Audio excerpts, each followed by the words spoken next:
잃어버린 신화. 나의 아버지 오진국 장로님은 한의사이다.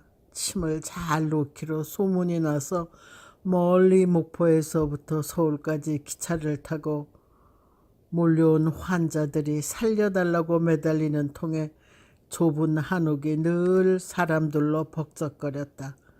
얼마나 침을 잘 놓는지 중풍으로 반쪽을 못 쓰는 사람도 침 두어 방에 벌떡 일어서고, 입이 돌아간 사람은 백발백중 그 자리에서 다시 정상으로 돌아오니 그야말로 아버지의 명성은 하늘을 찔렀다. 화장실 앞에까지 줄줄이 침을 꽂고 누워있는 환자들로 인해 늦게 학교 공부를 마치고 돌아온 나는 내 방 안에 들어갈 수가 없었다. 여기저기 부엌 바닥까지 질비하게 누워있는 환자들로 인해서 발 디딜 틈이 없었기 때문이다. 자연히 도서실에서 늦게까지 공부를 하고 자정이 넘어서야 들어서도 가족들은 모두가 이해하는 눈치였다. 문제는 아버지 어머니의 신앙생활이었다. 새벽 기도를 다녀온 부모님은 7이나 되는 자녀들을 모두 깨워서 가정 예배를 드렸다. 막내인 3살짜리는 일어나지 못할 정도로 잠에 취하여 자고 있으니 빙 둘러앉은 식구들 한가운데 뉘어놓고 가정 예배가 진행되었다. 찬송을 부르고 성경을 돌아가며 읽고 기도도 돌아가면서 해야 하는 가정 예배는 매일 아침 1년 365일 단 하루도 빠짐없이 계속되었다. 조번을 먹기도 빠듯한 바쁜 출근 시간에 매일 새벽 가정 예배는 적어도 1시간이 소요되었다. 무슨 일이 있어도 가정 예배는 절대로 빠져서는 안 된다는 부모님의 엄한 불호령이 마치 군대 생활 같았다. 이건 절대로 어길 수 없는 상엄한 가정 분위기였다.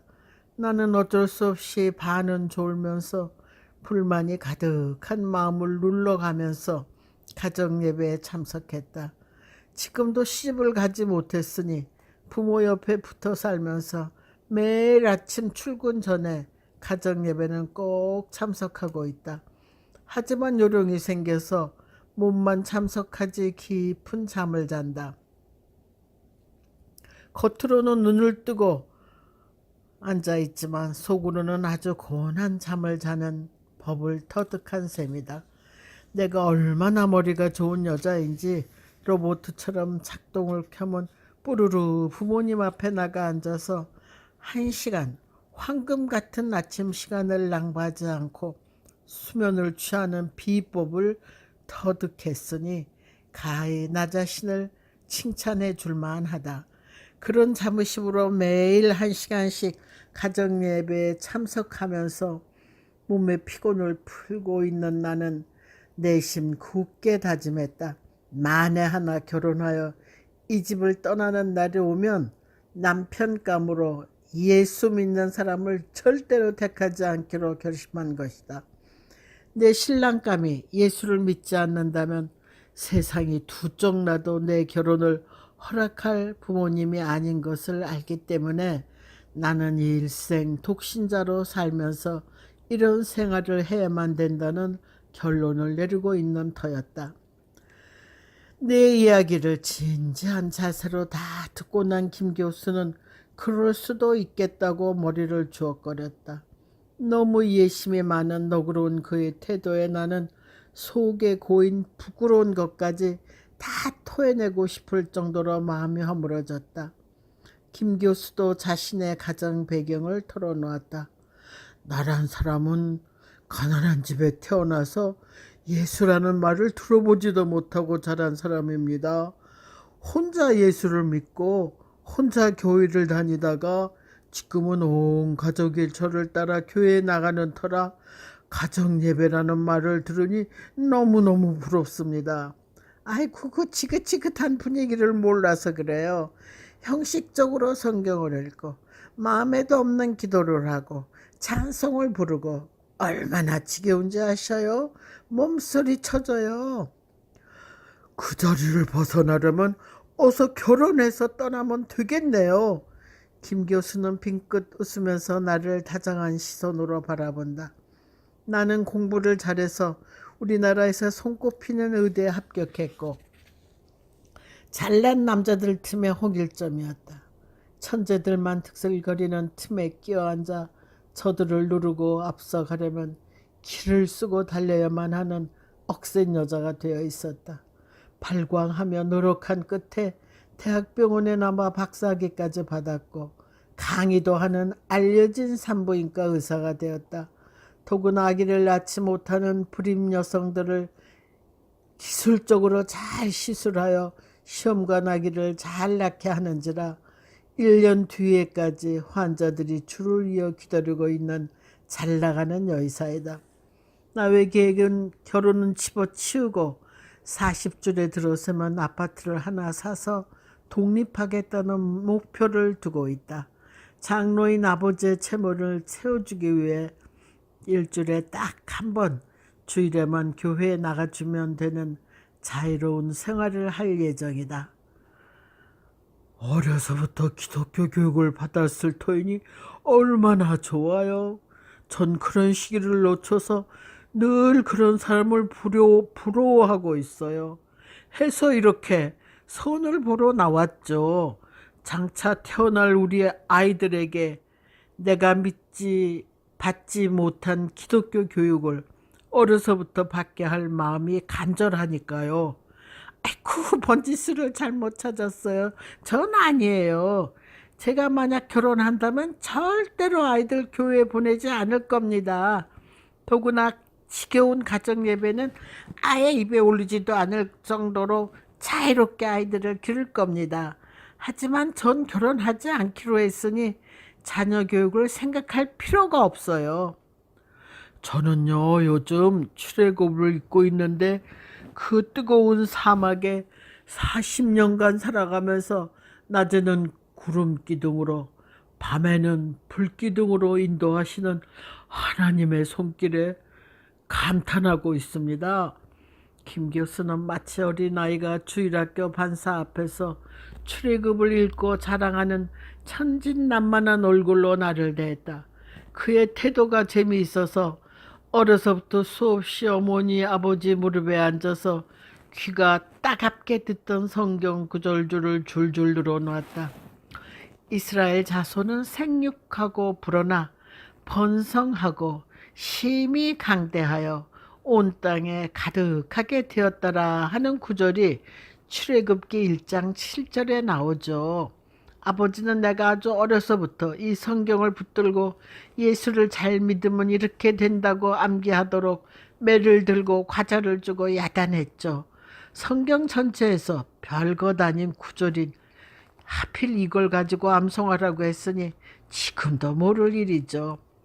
내 입에서 성경 구절이 줄줄 흘러나오자 김 교수는 놀라서 눈을 크게 뜨고 입을 딱 벌렸다. 으쓱해진 나는 그 정도의 성경 구절들은 넘치게 암송하고 있다는 투로 자랑을 늘어놓자 그는 부러운 기색을 감추지 못했다. 신바람이 난 나는 그간 주위 사람들과 교인들 앞에서 몇 겹의 베일로 감추고 있던 내 본 모습을 드러내놓기 시작했다. 전혀 현대의학의 첨단을 걷고 있는 분야에서 일하는 의사예요. 더구나 불림증에 걸린 여자들을 상대로 난자와 정자를 합하여 시험관 아기를 낳게 하는 산부인과 의사랍니다. 이게 또 나를 괴롭혔어요. 바로 예수의 탄생이죠. 어떻게 동정녀가 아기를 낳습니까? 난자와 정자가 합쳐야 아기가 되는 것이죠. 예수의 무정자설을 놓고 하나님의 아들이라고 야단이니 이건 순 사기극이에요. 예수는 사생아라고 보는 것이 타당해요. 그걸 감추려고 역사적 사기극을 조작한 것이죠. 내 주장에 김 교수는 마음을 가누지 못할 정도로 충격을 받았는지 그저 어찌 그런 소리를 연발하면서 머리를 흔들었다. 기절할 것처럼 보이는 그의 태도에 더욱 신이 난 나는 마구 내가 생각하며 마음속 깊이 꽁꽁 감추고 있던 사실들을 터뜨려 놓기 시작했다. 낮에는 구름 기둥과 밤에는 불 기둥으로 인도했다는 성경 내용을 문자 그대로 믿으세요? 예수 믿는 사람들이 제일 좋아하는 구절이죠. 바로 그 말씀에 저는 무릎을 꿇었습니다. 택한 백성을 얼마나 많이 사랑하셨으면 40년 동안 나무 한 그루 없는 뜨거운 낮에 사막을 걸어가는 70만 명이 넘는 장정들 위에 구름을 몰아다가 덮어서 시원하게 해줬겠어요. 밤에는 사막이 무척 추울 터이니 불기둥을 하늘에 이불처럼 쫙 펴고 따뜻하게 해주었고 갈 길을 볼 수 있도록 했으니 얼마나 큰 은혜입니까? 전 그 부분을 읽으면서 내 험난한 인생길 위에도 이처럼 불기둥과 구름기둥이 나타나 저를 인도할 것을 믿고 위로를 받았습니다. 요즘 출애굽을 진지하게 수십 번 정독하면서 힘을 얻어 살맛이 나요. 김 교수의 화려한 표정에 나는 가차없이 얼음물을 끼얹었다. 세상에 서영사를 전공하신 분 맞아요? 역사를 연구하여 박사가 되신 분이 어떻게 그렇게 이성과 지성이 없는 소리를 하고 있나요? 당연히 의심을 해보는 것이 학자의 자세가 아닌가요? 어떤 의심을 합니까? 하나님의 하신 일에 토를 붙이라고 하는 것인가요? 지난주 설교에서 우리 목사님이 그랬어요. 우리가 가진 성경책 외에 말을 붙이거나 빼면 이단이라고 배웠습니다. 딱 도우는 그럼 이단이 되겠네요. 전 그 문제를 이렇게 결론 내렸습니다. 여름에 얼마나 덥습니까? 당연히 햇살을 차단해야겠죠. 장정만 개수해서 70만 명이라면 여자나 아이들은 숫자에 넣지 않았다는 뜻이에요. 그 시절에는 여자를 사람 취급하지 않아서 명수에 포함시키지 않았다고 합니다. 더구나 아이들이 상당히 많았을 터인데 그것도 카운트하지 않았다는 점을 생각하면 아마도 200만 명이 넘는 대인구가 사막을 통과하고 있었다고 보는 것이 이성적인 판단입니다. 김 교수는 논리를 정확하게 열거하는 나를 향해 머리를 끄덕이면서 덧붙였다. 물도 없는 사막에서 얼마나 힘들었겠어요. 그들을 살리신 하나님의 은혜가 더욱 감격스럽습니다. 나는 그렇게 논리도 없고 추리력도 없으며 나약하고 생각이 좁은 김 교수를 측은한 눈으로 훑어보면서 일격을 가했다. 제가 그 문제를 과학적으로 해명해 드리죠. 밤에 나타난 불기둥을 이성적으로 그리고 과학적으로 논리적인 설명을 할 수 있어요. 200만 명이 넘는 무리에게 깜깜한 사막의 밤은 지옥이 되었겠죠. 사막엔 독사나 정갈, 독충들이 득실거리니 그걸 물리치기 위해 불을 밝혀야 하고 추운 사막의 밤을 견뎌야 하는 모닥불을 피워야겠죠. 군데군데 큰 천막을 세우고 횃불을 밝혀야 했을 겁니다. 그것도 널리 불빛을 주기 위해 높이 매달아야 하니 온근각처에서 길을 잃고 헤매던 사람들도 불기둥을 보고 모여들었겠죠. 군중을 에워싸고 세워놓은 횃불들이 마치 저들을 인도하는 불기둥으로 보였을 것이고 후세에는 그걸 아예 하나님이 펼친 불기둥으로 기록했을 겁니다.